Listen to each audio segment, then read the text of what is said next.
diaria. Entonces, lo que quiero que nos acompañemos para ver aquí son conceptos y definiciones de obesidad, tipos de obesidad, una cierta actualización, cómo está la obesidad a nivel mundial. Vamos a estudiar un poco la estructura del del tejido adiposo, porque hay nuevos avances. El tejido adiposo es considerado ahora un órgano y es más funcional y más complejo de lo que realmente pensamos.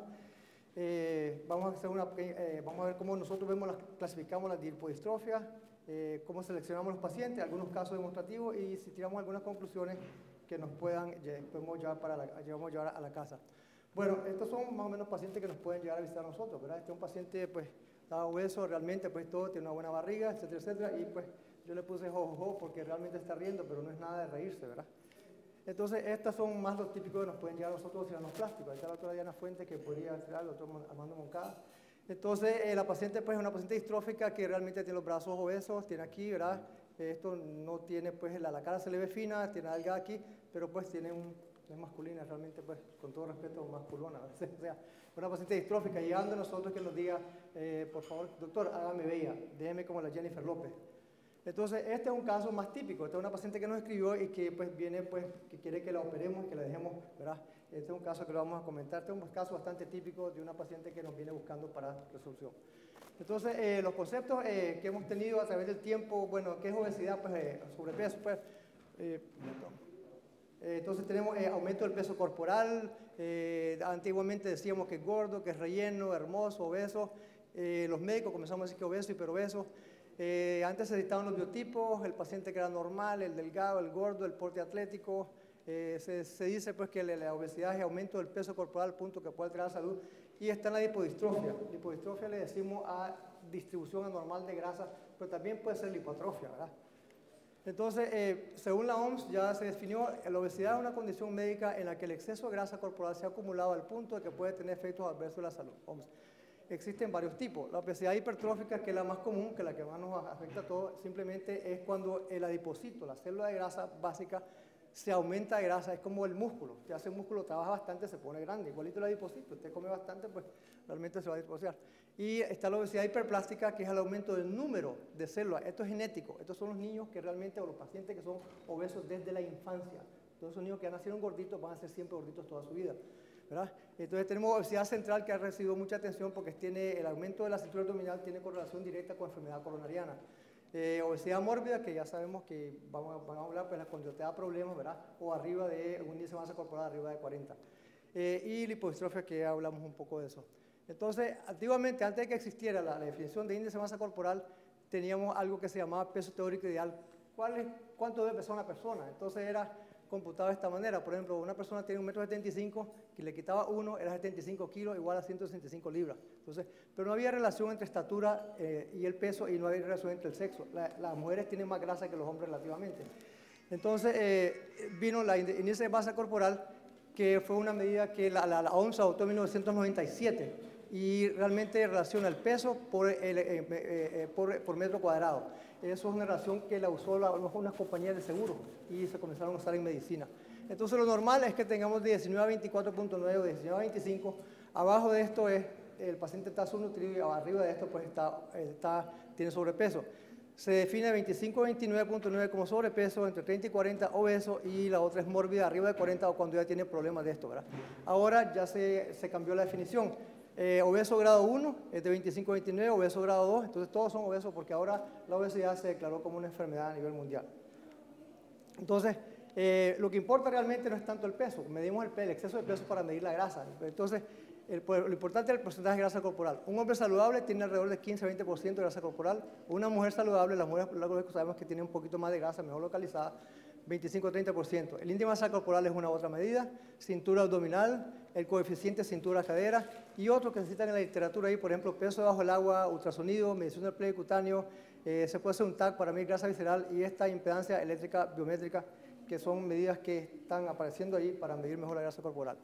Entonces, ¿qué es lo que hace el tejido adiposo realmente? Entonces, el tejido adiposo realmente es un depósito de energía, tiene lípido. 1 gramo de tejido quemado da 9 kilocalorías, la glucosa da 4, entonces es una eficiente manera de guardar energía. Sirve para aislar o insular, sirve para acolchonamiento.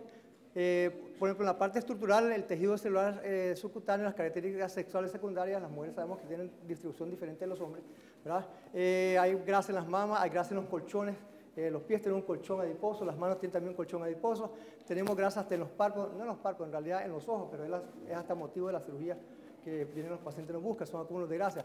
El pericardio tiene tu propio colchón adiposo, las vísceras, el mesenterio, el omentos, hasta la médula ósea tiene, también el músculo se puede infiltrar a las articulaciones y ahora se habla mucho de la bola de Bichat. La bola de Bichat es una bolita de grasa que tenemos aquí que supuestamente ayuda en el proceso de succión y se ha puesto muy de moda porque hay una cirugía para ella, para quitarla, que se llama bichectomía. Y eso no es mentira, pues lo que pasa es que aquí en Nicaragua es otra cosa. ¿Verdad? Entonces, las hormonas, recordemos también que las hormonas sexuales, colesterol, la membrana celular, la mielina, todo esto son lípidos. Hay la vitamina liposoluble, A, D, K, los ácidos biliares. La LDL son lipoproteínas, es de lipoproteína de baja densidad, lipoproteína de low density, lipoproteína de alta densidad. Y más modernamente hay nanotecnología en liposoma. La técnica liposomal se usa en productos dermatológicos y hay hasta un compuesto de bupivacaína que se llama Exparel, que es una bupivacaína, un anestésico local liposomado. Hay dos tipos de grasa básicamente, la blanca y la café. La blanca es la generalizada y se llama WAD porque es White Adipose Tissue, y la café que se llama BAD porque es Brown Adipose Tissue. ¿Cuál es la diferencia? La diferencia de la café es que tiene más mitocondrias. Entonces, la café se pensaba que solo existía en el recién nacido, que le queda como hasta los 6 meses o hasta el año nacido, y eso hace que el niño pueda calentarse sin poder temblar. Está presente también en los animales que invernan, como en los osos. Se piensa que había desaparecido en el cuerpo, pero vamos a ver que no es así. La grasa subcutánea, que es la que todos conocemos, la visceral, que es el aumento mesenterio, ¿verdad? Y en la misma grasa subcutánea vamos a ver que hay una grasa que es superficial y profunda que tiene funciones diferentes. Entonces, la grasa no es un tejido inerte, no es solo grasa, tiene receptor de insulina, hormona de crecimiento, epinefrina, el glucocorticoide, y también produce otras cosas, es un órgano endocrino, realmente es un nuevo órgano endocrino descubierto. Leptina se descubrió en 94 porque se encontraron unos ratones que el que tenía leptina, que es la hormona de la saciedad, lepto quiere decir flaco, lepto quiere decir delgado, por eso pusieron leptina. Entonces, el que tenía deficiencia de leptina se engordó hasta que se murió, por eso 5 veces el tamaño. Y el ratón que tenía leptina, entonces ese se comía hasta la saciedad. También producen estrógenos, producen resistina y otras cosas que todas colectivamente se llaman adiposinas, adipokines es lo que se llama. Entonces también están las células madres, que es algo, ¿verdad?, que estamos hablando aquí, vamos a ver, hoy tenemos una gran charla sobre eso. Y entonces realmente hoy se considera la grasa un órgano endocrino que regula, que tiene que ver con el apetito, balance energético, la inmunidad, sensibilidad a insulina, presión arterial, etcétera, y hemostasia. Próximo. Entonces esto es un corte básico pues, de lo que es el cuerpo, esto es tomado de un libro. Básicamente tenemos el músculo, tenemos la fascia, tenemos la piel y aquí tenemos unas trabéculas de colágeno y entonces tenemos esta grasa aquí, es una grasa más compacta y esta grasa de abajo es una grasa menos compacta. Esta grasa tiene un metabolismo más alto, cambia más, es una grasa más desorganizada y esta grasa es aquello que el paciente dice, doctor, yo voy al gimnasio, me mantengo a dieta, pero esta grasita nunca se me va, probablemente sea esta grasa superficial. Próximo. Esta es una visión aquí de cirugía y a una paciente le hicimos liposucción, ahí están las trabéculas, se ven las trabéculas, la grasa más profunda, aquí está la fascia y aquí está la grasa superficial. Entonces, básicamente el tejido adiposo tiene cosas que hacen, pues, entre otras cosas, fibroblastos, colágenos, células madre, etc. Y tiene adipocitos. Es importante saber que se encontraron preadipocitos. El preadipocito es una célula precursora al adipocito que entonces se reproduce. Es aquella historia que a nosotros los pacientes de cirugía plástica nos dicen, doctor, ya me hice la liposucción, pero me seguí engordando. Claro, sigue comiendo, se sigue engordando. ¿Por qué? Porque el preadipocito se transforma en adipocito, entonces se sigue engordando. Entonces, antiguamente veíamos con vectores negativos que teníamos la grasa y que la grasa solo producía obesidad y que producía algunas cosas. Hoy en día sabemos que la grasa produce colesterol, hormonas, degrada, libera ácidos grasos, libera lipoproteínas y produce una serie de sustancias ahí que no voy a entrar en detalle, ¿verdad? Porque solo voy a estar un par de ellas que son estas tres, que adiponectina regula niveles de glucosa y degradación de grasa, revierte resistencia a insulina, arteriosclerosis, etc. Y está disminuyendo en la obesidad, lo cual hace bastante sentido. La leptina, que es el hormona de la saciedad, regula la cantidad de grasa almacenada, modula la respuesta inmunológica, arteriosclerosis, y la resistina aumenta la resistencia a insulina. Próximo. Entonces, este es un gráfico donde se ve pues, lo que es el tejido blanco, la grasa blanca, que está localizada en los tejidos que ya sabemos. Pues hay hasta acordemos que hay hasta grasa hasta hasta en los huesos. Cuando hay fractura de huesos largos, tenemos miedo de que el paciente tenga pues, una embolia por grasa, ¿verdad? Embolia grasa. Hay en el mesenterio, que se bastante, en el pericardio, todos los colchones en las manos, los colchones en los pies, etc. Entonces, esto es para ver tomografía, que me pareció muy interesante. Un paciente normal, todos están cortados a la misma altura. Este es un paciente normal que tiene una masa corporal normal. Vemos la grasa alrededor del tejido adiposo, no tiene mucha grasa en el mesenterio, tiene un poquito de grasa en los muslos. Vean el paciente obeso. El paciente obeso tiene bastante grasa alrededor aquí y mire cómo está el mesenterio infiltrado. Todos los que hemos hecho cirugía sabemos cómo cuando abrimos una barriga, cómo está infiltrado, pues cómo la grasa está, ¿verdad? El paciente que está delgado, que tiene lipoatrofia, ¿verdad? Él no tiene prácticamente grasa, tiene un tipo de grasa, pero tiene el hígado infiltrado graso. Y no sabemos por qué, pero el paciente que está bien atrófico tiene resistencia a insulina igual que el que es obeso. Son cosas que todavía requieren elucidación. Entonces pensábamos que la grasa café se había acabado, que se terminaba, pues que no tenía más en el cuerpo humano, y sin embargo se han descubierto que la grasa está bastante presente, ¿verdad? Está en el hígado, está en el vaso, en los riñones, en algunos lugares al lado de la columna, y parece que tiene que ver con el metabolismo, porque hay varios trabajos publicados en la literatura que está asociado con el índice de masa corporal. Revistas serias como el New England Journal of Medicine han publicado esto. Los endocrinólogos, que son los que estudian más esto, pues hay varios trabajos en la literatura que muestran la importancia, y parece que va a haber mucho más de esto. Hay que seguir qué es lo que es grasa café. Entonces, obesidad central es aquella que el paciente tiene más o menos un cuerpo como una manzana, y entonces el paciente tiene grasa más localizada en el tronco, en el abdomen y en la parte proximal de las piernas. Y entonces lo que pasa es lo siguiente, que las células van creciendo, llega un tamaño que el adipocito está tan grande, libera un poco de grasa, y son demasiados ácidos grasos, estas suben las lipoproteínas, y estas se acumulan en el músculo, en el hígado, en el pancreático, etc., y a donde forman triglicéridos y donde causan difusión metabólica y las otras cosas que ya sabemos. Bueno, ¿cómo está la obesidad a nivel del mundo? La obesidad ha duplicado desde 1980 a nivel mundial, ¿verdad? Actualmente un tercio de la población adulta mundial está obeso, alrededor del 36% en 2010, y creo que ahora está por el 40%. Más de 1.400 millones de obesos en el mundo. La obesidad es mayor un poquito en las mujeres que en los hombres, pero un poquito, no mucho, como por 3-4%. Hay un aumento alarmante en la obesidad infantil y adolescente. Eso es un gran problema, porque el problema está comenzando desde los niños, mal alimentados. Entonces ya alcanzó un nivel de epidemia mundial y sigue aumentando. La obesidad ha sido declarada como una enfermedad por la población americana en 2013, y es un problema sustancial de salud pública que causa un impacto en la salud personal, aumenta los gastos de salud, disminuye la calidad de vida, y es prevenible, realmente es prevenible. Entonces, ¿cuáles son los problemas de salud que causa la obesidad? Pues son muchos, y prácticamente todos los sistemas. El dimorfismo corporal, pues la paciente dice, pues lógico, un gordo pues no es bonito, pues a la paciente no le gusta verse gordo. Entonces esto crea de cierta manera un estigma, un rechazo, un aislamiento social, una disminución de la autoestima y a veces hasta depresión. Entonces hay problemas pulmonares, se le sube la presión arterial, hay hipertensión pulmonar, retiene el CO2, apnea del sueño, se cansa muy fácil, síndrome de Pickwick, cardiovascular, todas estas cosas ya lo sabemos, ¿verdad? Hipertensión arterial, enfermedad coronaria, síndrome metabólica, hiperglicemia, hipertriglicéridos, hipercolesterol, hipertensión, todo hiper, ¿verdad? El hígado se llena de grasa, hay reflujo esofágico, la colecistitis y colecistitis son más frecuentes, retención de sodio, aumento de la presión arterial a nivel de riñón. En obstetricia y ginecología tenemos ovarios poliquísticos, abortos, macrosomia, distosia pélvica, otras cosas, artritis degenerativa, los cartílagos realmente se degeneran, hay más ausencia de derrame, hay un aumento de presión intracraniana. Los pacientes tienen sudorencia excesiva porque son bien insulados, entonces sudan más, retienen más calor, entonces sudan más. Esto crea mala higiene corporal, mal olor, intertrigo, carbúnculo, celulitis, etc. La incidencia de cáncer está aumentado en el cáncer de endometrio, el próstata, colon y mama.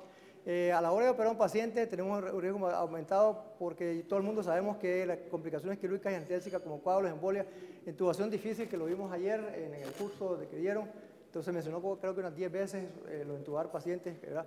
Entonces la calidad de vida disminuye, la mortalidad está aumentada, ¿verdad? Y la expectativa de vida disminuye en 15 años. Entonces el tratamiento de la obesidad, pues hay varias técnicas, ¿verdad? Dieta y ejercicio, que es más fácil hablar que decir, ¿verdad?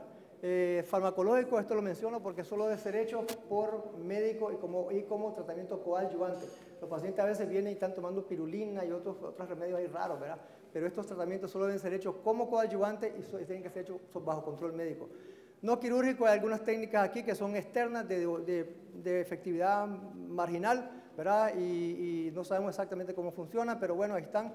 Y tal vez han oído hablar de mesoterapia, que inyectan varias cosas que supuestamente derrite la grasa. Yo solo la menciono para condenarla porque han habido infecciones con micobacterias y ya fue prohibida oficialmente en Brasil, en la India, en Francia, que era donde más se usaba. Entonces, quirúrgico, pues cirugía bariátrica, como que va a ser varios temas que vamos a discutir hoy. Y cirugía plástica, pues la cirugía plástica no es para adelgazar, es para tratar cirugía, como se llama, localizada. Recordando aquí las cirugías bariátricas que se hacen, la banda gástrica que se pone un poquito abajo del esófago, un reservatorio pequeño, es una técnica restrictiva. La manga gástrica, en que se corta 2/3 del estómago y se deja básicamente como una manga, ¿verdad? Que creo que es la más usada. Y el bypass gástrico, que creo que es una técnica ya mal absortiva. ¿Puedo hacer un poquito de agua? Entonces, medicina y cirugía, pues no son ciencias exactas, damos un poquito de seguridad al paciente. No son ciencias exactas, medicina implica una operación. Yo le digo a los pacientes que cirugía es como un vuelo de avión, usted tiene que estar preparado, el avión tiene que estar listo, las condiciones de vuelo, los papeles, etc. Entonces hay que planear la cirugía, tiene que ser una cirugía programada. Son bastante seguras, hay riesgos de complicaciones, pero los riesgos aumentan con la mala salud del paciente, yo creo que ya todos sabemos de eso. Cualquier paciente que se va a operar y que tiene enfermedades concomitantes, sabemos pues que la presión arterial, enfermedad coronaria del corazón, asma, tabaquismo, diabetes, y aquí está la obesidad como un gran factor de riesgo para la cirugía. El problema con los obesos es que tienen mayor tasa de infección de herida, la grasa es poco vascularizada, dificulta el campo quirúrgico. En cirugía general nos decían que la grasa es enemigo del cirujano. En realidad, pues ahora pues es medio amigo porque nosotros vivimos de la liposucción y esas cosas, pues, pero realmente la grasa nos obstruye, ¿verdad? Entonces, mayor tasa de neumonía, difícil, el transporte y el posicionamiento es muy difícil en los pacientes, el cuello grueso, la intubación es difícil, agarrar las venas a veces es complicado, la inducción de la emergencia de anestesia es más demorada y también tiene más incidencia de hipotermia postoperatoria. Entonces, para nosotros la cirugía plástica, un candidato ideal de cirugía es que esté en buen estado de salud, que no fume, que no tome anticoagulantes, que no tenga obesidad y que esté emocionalmente estable y que tenga expectativas realistas. Podemos mejorar, pero no somos Harry Potter que podemos agarrar la varita mágica y decirle, ching, te vas a convertir, ¿verdad?, en la Jennifer López, ¿verdad? Entonces, un poquito aquí para hablar sobre seguridad del paciente. Uno quiere que la cirugía sea lo más seguro posible. Entonces, la cirugía se basa en 4 cosas, publicada por la International Society of Plastic Surgery. ¿Quién se opera? ¿De qué se opera? ¿Quién la opera y dónde se opera? Pero hay que explicarle al paciente que el paciente siempre te pregunta que el hospital, que no sé qué, que la cirugía, no. El paciente también es parte del riesgo, por lo menos 25 o 30%. Entonces, ¿cuáles son las opciones de cirugía plástica que le podemos ofrecer al paciente?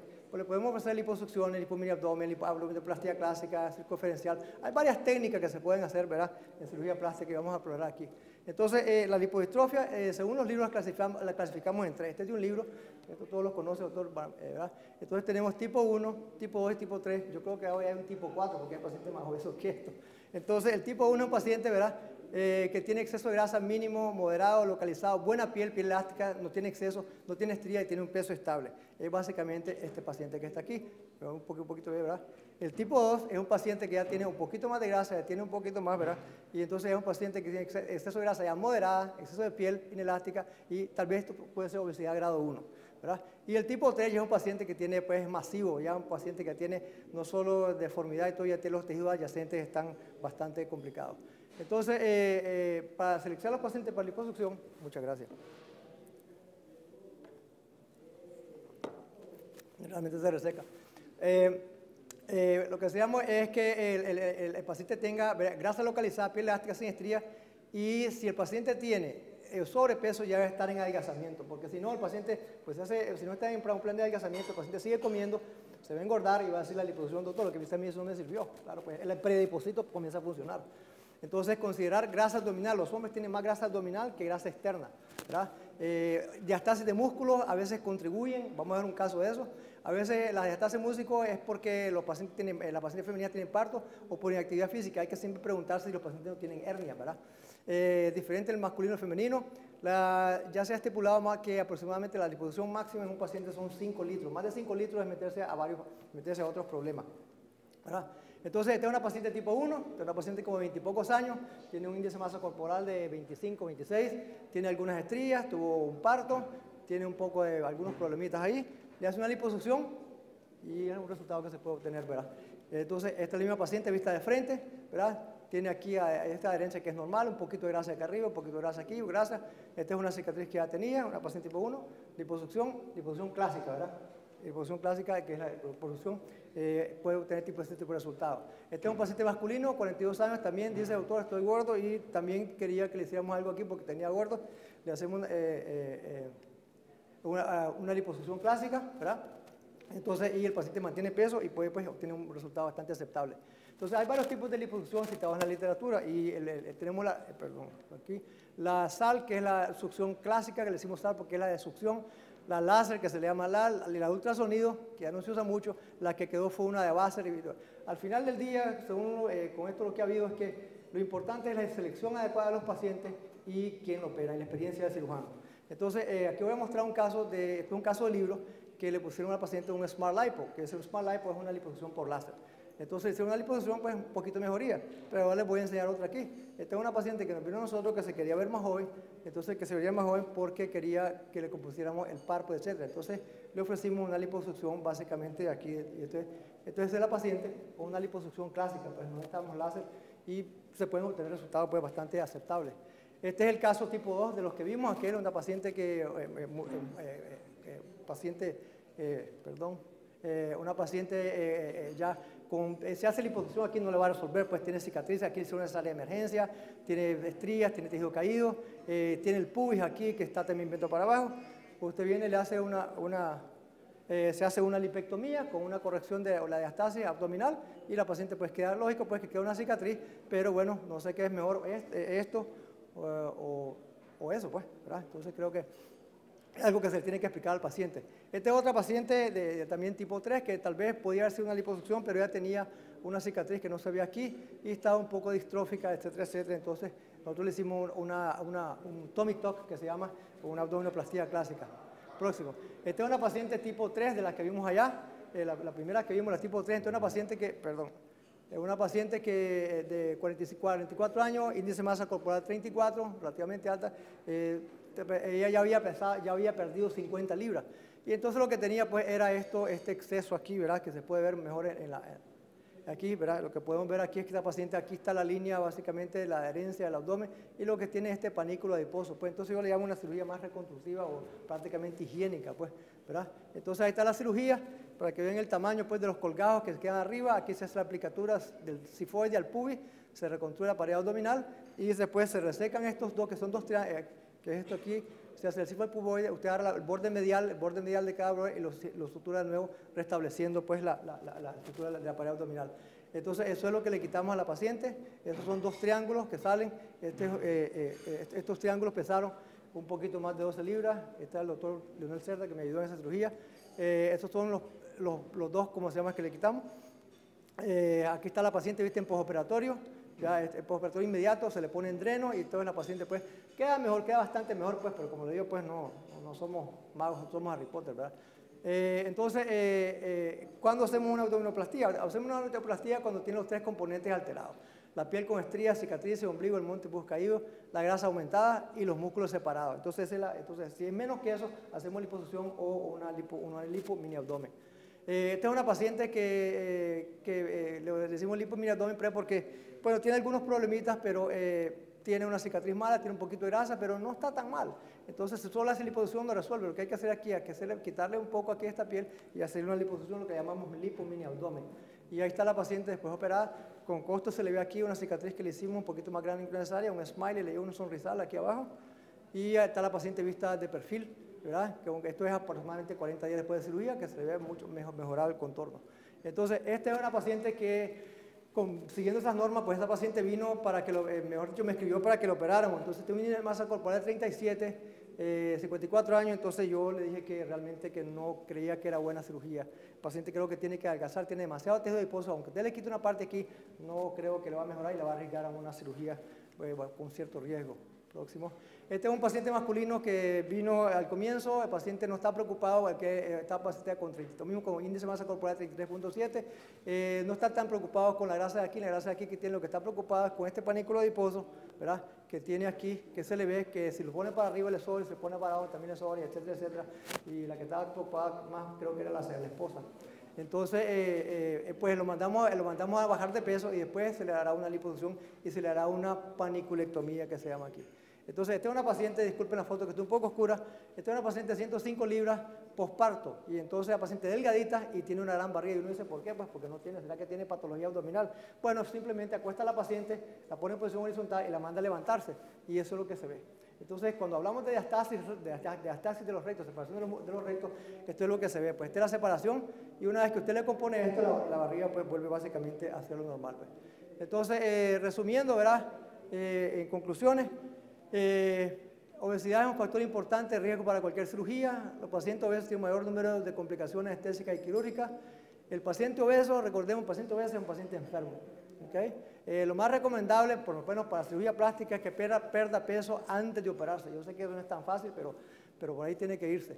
Algunos pacientes obesos grado 1 pueden ser candidatos a cirugía plástica. Hay que hacer una selección cuidadosa. Valorar siempre riesgo-beneficio. Si vamos a hacer un poco de cirugía, cuánto riesgo estamos sometiendo al paciente, etcétera, ¿verdad? El tejido adiposo es más que solo grasa, es un órgano endocrino recién descubierto. Yo creo que está contraindicado hacer cirugía plástica en pacientes grado 3 obesidad mórbida. Pues. Megaliposucciones, pues, se hacían liposucciones antes de 8, 10, 12 litros. Ya no se hace más esas cosas, ya regala bien el paciente y un paciente de 250 libras, que usted le quite 10 libras por liposucción, no creo que le va a ayudar mucho, ¿verdad? Ojo con obesidad central, porque tiene correlación directa con enfermedad coronariana y otros problemas. Las cirugías postbariátricas son procedimientos extensos con alto riesgo, entonces hay que usar la cirugía en etapas. Por ejemplo, me dice una paciente, doctor, quiero que adelgacé 80 libras, quiero que me haga la mama, los brazos, el abdomen y las piernas en una sola sentada. No se puede, eso es, ¿verdad? Entonces, hay que valorar la cirugía propuesta y los resultados esperados, las cicatrices. Por ejemplo, para otro paciente, el que tuve yo, que le hicimos mama y brazos en la primera ocasión, abdomen y pierna en una segunda ocasión, la paciente después mejoró, pero después se me puso a llorar y me dice, ¿por qué llora? Le digo, si todo está mejor. Sí, doctor, me dice, pero parezco un muñeque de trapo. Cirugía, corte, cicatrices. Entonces, uno tiene pues que valorar el doble. Entonces, y en todo esto, pues, la seguridad del paciente es primero. Y eso es lo que tenía que decir. Muchas gracias.